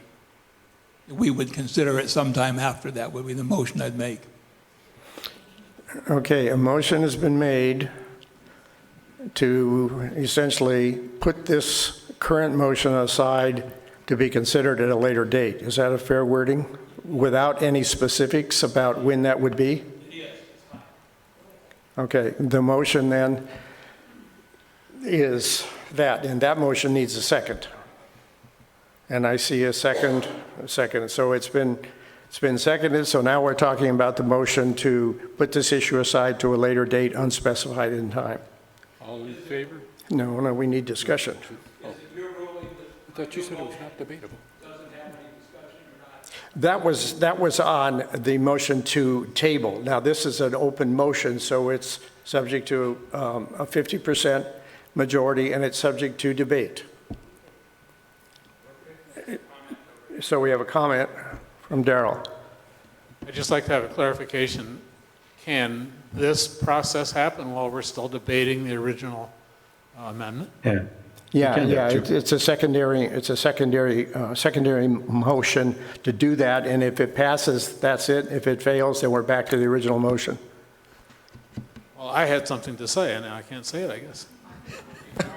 Well, at this point, with that motion on the floor as a secondary motion, we need to discuss the motion to just suspend this to a later time, and at a time uncertain to take it up. So that's open for commentary. As the maker of the motion, go ahead, Joe. I listened to Karen, and I think she was right. This does send a signal to the UUA. If this goes down,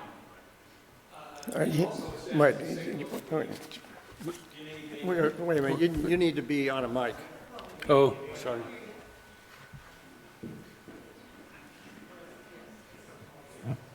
Yeah, I was, in speaking for the motion to defer this, I was listening to Karen, and I think she's exactly right. This does send a motion to the UUA. It sends a notice to the UUA. It also sends a notice to the UUA if this goes down. And it sounds to me like there's enough dissent. I'm not sure that it's going to get the 2/3 vote. So if this gets less than the 2/3 vote, that's a motion, that's a message to the UUA saying, well, that church considered adopting those principles and they didn't do it.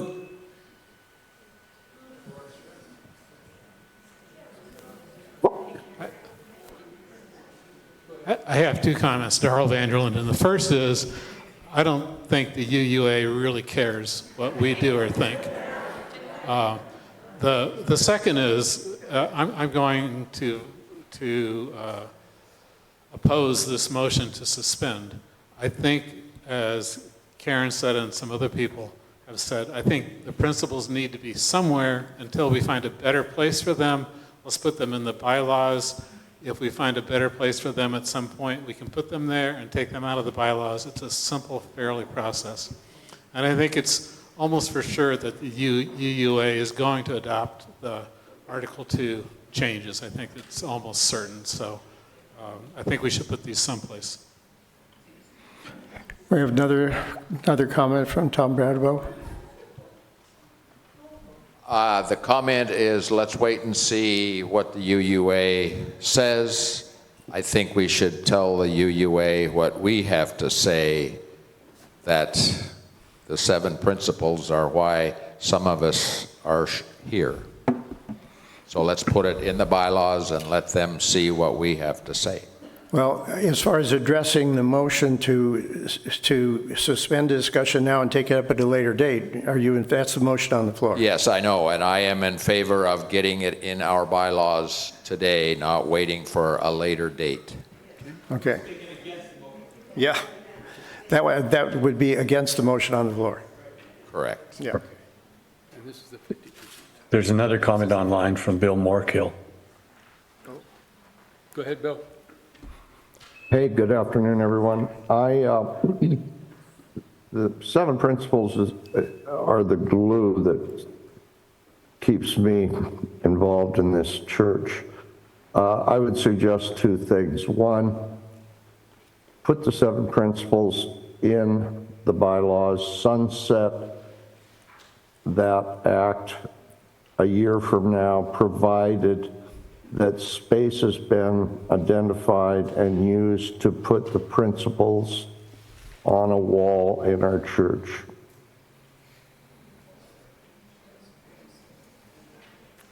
Okay, that seemed to be a comment which, in favor of the other motion, would be that we not suspend things and postpone them. So we're voting on suspending and postponing to a place indefinite, time indefinite. So right now, we need to take a vote on suspending the motion to add to the bylaws for an indeterminate time. All those in favor of the motion to suspend? This is 50%.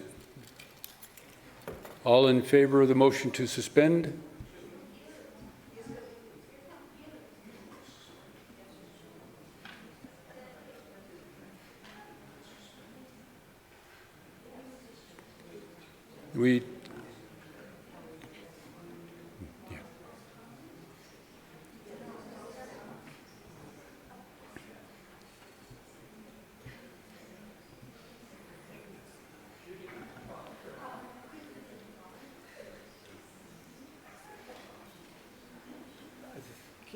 Have you guys counted everything?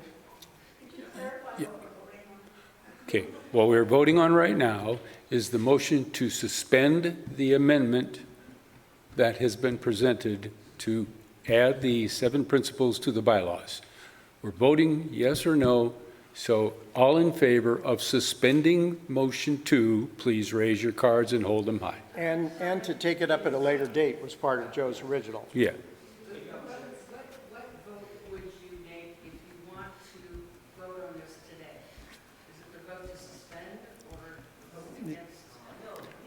You would vote no on this motion to suspend because you want to come back to the original motion to include it. So right now, who are the yes votes to suspend the motion and delay? Keep your cards high. Hands up.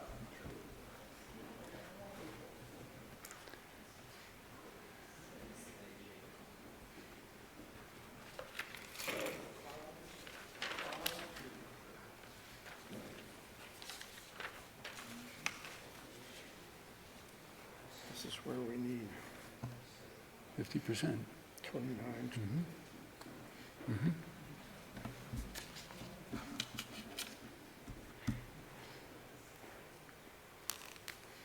Y'all done all your counting? The tellers? Okay, lower your cards. What's? 13 people voted to suspend and move to a different. Well, I assume we got that. Do we have that, Rebecca?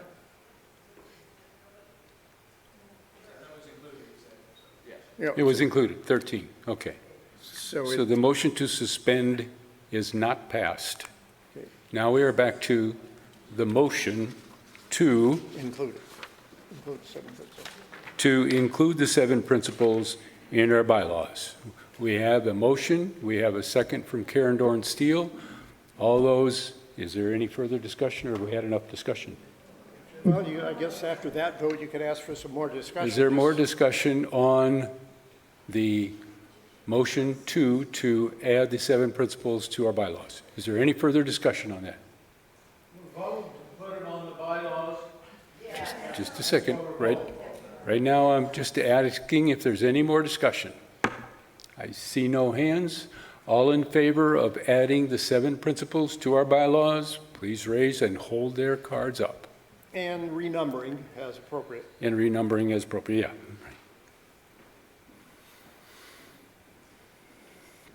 yeah.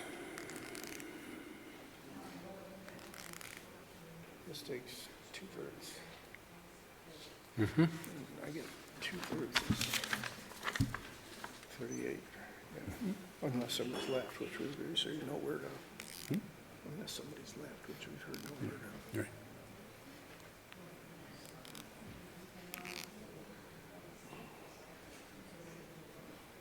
And 3 voting yes on Zoom. 3 yes on Zoom. Thank you, Dick. I think there were 4 on Zoom. 4 voting yes on Zoom? Well, we're getting that. That's included. We're getting word on that. What? 32? 3-2. And that is, it's required that we have 38. We have 32, so the motion fails. Yep. Okay. Is everybody clear on that?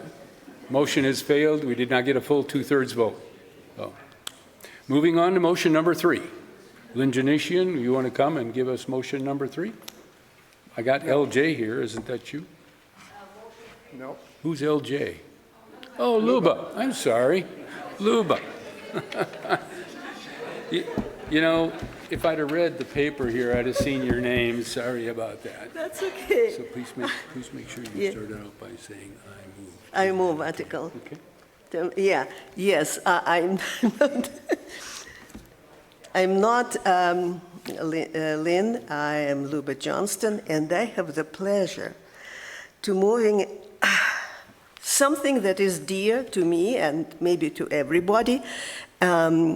This is, I move to amend Article 1, Name, Purpose, and Governance, by adding a new Section 8 that will say, UCS shall establish and maintain in its perpetuity a memorial garden.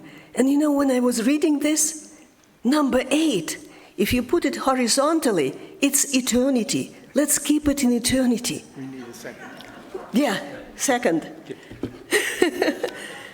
All right. Thank you, Luba. Thank you, Luba. Who seconded? Who seconded? I didn't see that. Oh, Linda. Okay. All right. So we have a motion and a second to amend Article 1 by adding a new Section 8 and renumbering it to establish and maintain in perpetuity a memorial garden. I need to see all those in favor of, oh, is there a discussion? I'm sorry, yeah. This microphone's dead, Todd, so you have the floor from here on out. Thank you.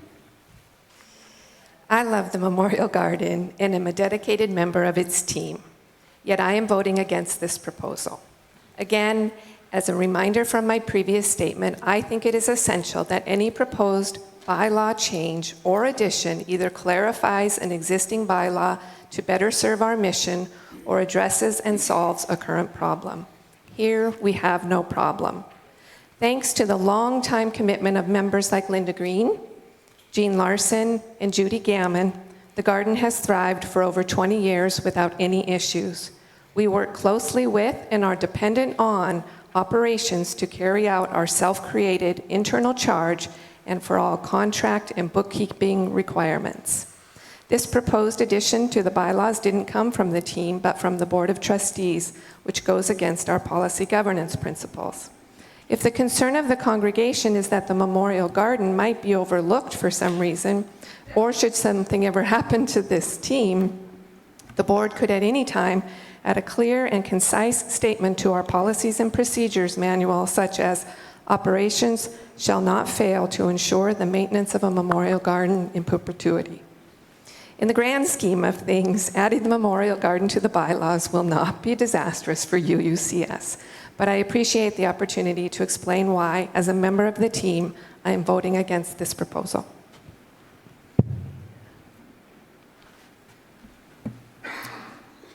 Is there any further discussion? We need a mic.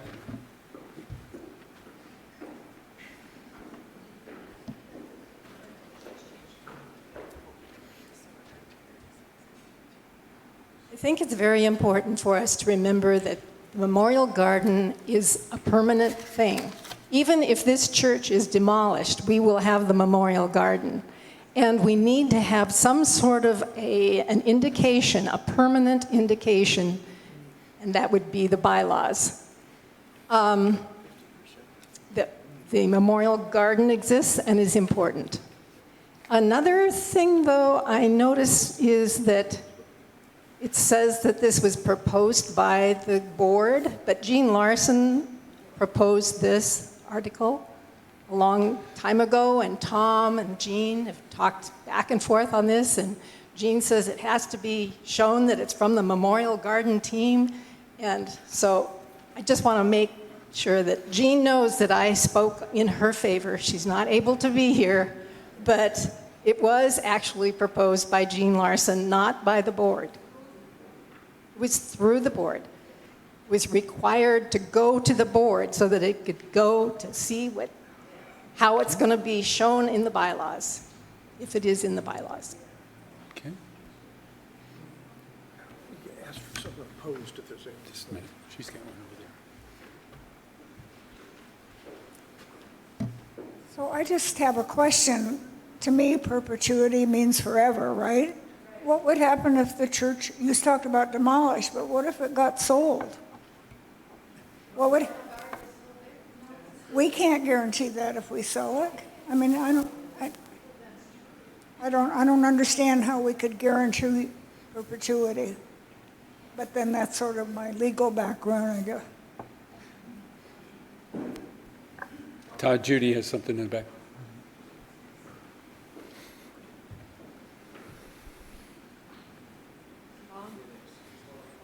I'm Judy Gammon, and real close. I'm Judy Gammon. I'm a member of the Memorial Garden team. Have been since its creation in about 2000, and I support Lynn's position. I do not think that this is an appropriate addition to the bylaws of the church. Any further discussion? All right, I need a vote on motion number 3 to modify section 8 of Article 1 to include that UUCS shall establish and maintain in perpetuity a memorial garden. No more discussion. Please raise your cards. All in favor?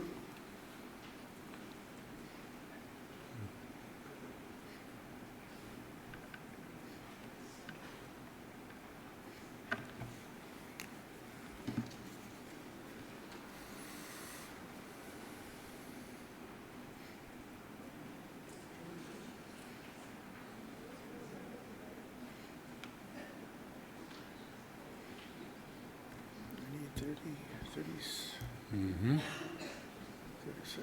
Mm-hmm.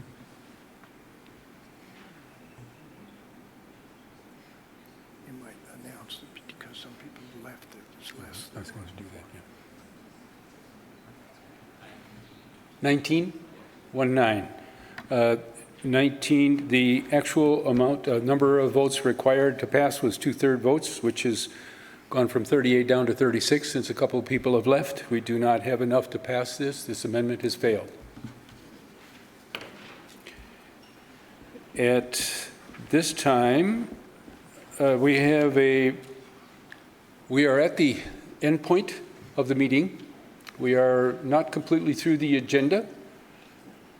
Do I need a motion to extend? I think we need a motion to Yeah, extend, right? If we're going to extend beyond the stated end time, we need a motion, 50% majority to extend either a certain time or to a certain item on the agenda.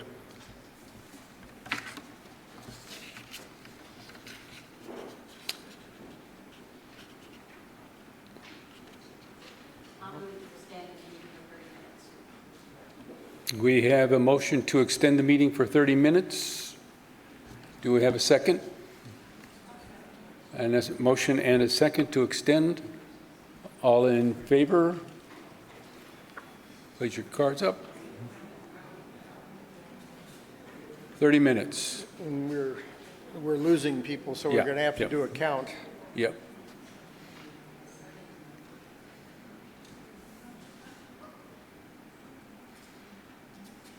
This is 50%, right? Yeah.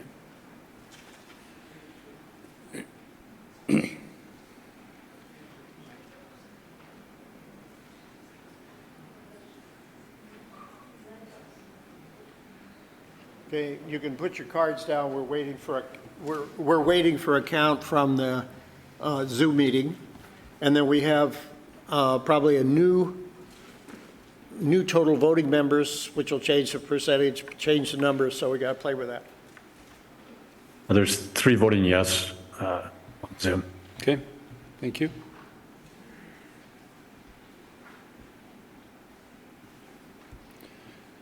This is 50%, right?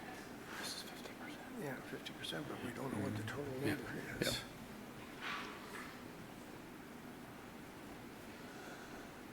So,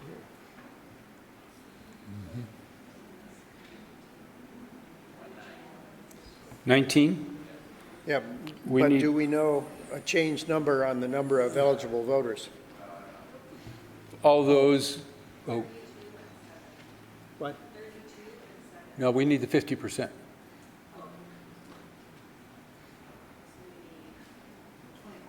$24. So the motion, you said Failed. 19? So if we- 19. 4 online.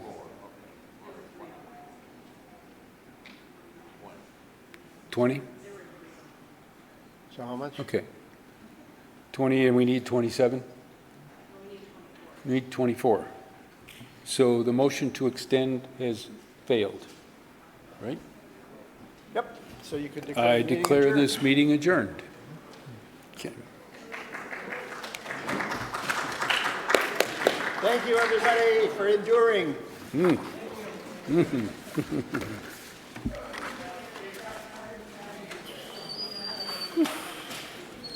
I'll take your cards out. Ty, do you want to kill it?